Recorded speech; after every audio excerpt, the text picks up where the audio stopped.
Have you ever wondered why it is just absolutely impossible to win an argument online? Well, the answer isn't about who has better facts. Turns out the real reason is hiding inside your own brain. I mean, we've all been there, right? You're scrolling through your feed and you see a comment that is just so obviously wrong. So you jump in. You've got your logic, you've got links, you've got all the facts, and nothing. The other person just digs in their heels. It feels like you're literally talking to a brick wall. So what's going on here? Well, the truth is, it has very little to do with who's smarter or who's got the better data.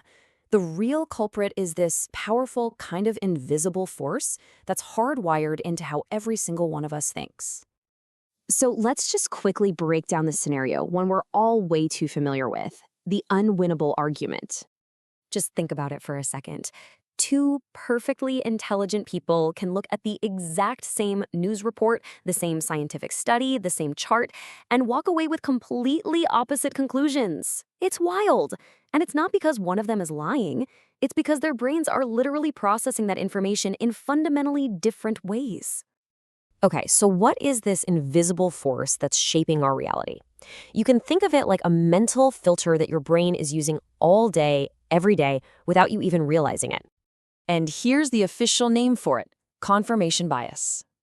Basically, it's our brain's natural habit to roll out the red carpet for any information that agrees with what we already believe, and to basically act like a bouncer at a nightclub for any information that challenges our views. You know, our brains are lazy. They have to process a ton of information every second, so they create these little shortcuts to save energy. Confirmation bias is one of those shortcuts. It's like you're wearing a pair of glasses, and these glasses make all the evidence that supports your worldview glow in bright neon, while anything that contradicts it just kind of fades into the background, almost like it isn't even there. Now, I know this all sounds a little abstract, so let's use a super simple real-world example to see this bias in action. I like to call it the red Tesla phenomenon. Okay, so just picture this. You've been doing some research, you've been looking online, and you finally decide, you know what? My next car is gonna be a red Tesla. You're excited, you're thinking about it a lot. And then, the very next day, something weird happens. You're driving to work, and boom, a red Tesla. You go to the grocery store, and what do you see in the parking lot? Another one. On your way home, two more pass you. It feels like the universe is suddenly full of them, right? But here's the thing. The number of red Teslas on the road didn't magically increase overnight. No way. They were always there. What changed was your brain. It was now primed to look for them, so it started noticing them. It started highlighting what it now considered to be important. And that, right there, is a perfect illustration of how confirmation bias works. So let's bring this back to our original problem. When you take this natural human tendency and you plug it into the internet, well, it gets supercharged. It creates this thing that we call an echo chamber. Think about it. Social media algorithms are designed to do one thing: keep you on the platform. And the easiest way to do that? Show you stuff you already like and agree with. This creates a massive feedback loop. Your feed becomes a hall of mirrors, just reflecting your own views back at you over and over. It makes you feel incredibly confident that your opinion isn't just right, but that it's what everybody thinks. And that is exactly why those online arguments feel so hopeless.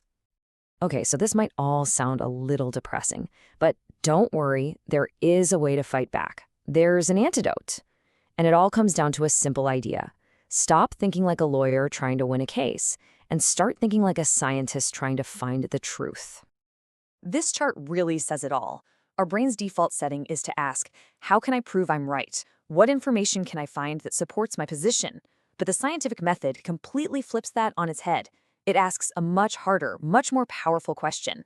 What evidence could prove me wrong? And this is something you can actually practice. It really just comes down to 3 steps. First, just be aware of what your initial belief is. Step 2, and this is the tough one, you have to actively go looking for smart people and credible articles that disagree with you. And finally, step 3, you have to try your best to evaluate all that information as fairly as you possibly can. Honestly, if you only take one thing away from this, let it be this. Being truly smart isn't about being right all the time. It's about having the courage to actively search for the ways you might be wrong. That is how you break out of the echo chamber. That's how you get closer to what's actually true. Challenge what you think you know. Subscribe to the Psych Daily for a clearer mind. See you tomorrow.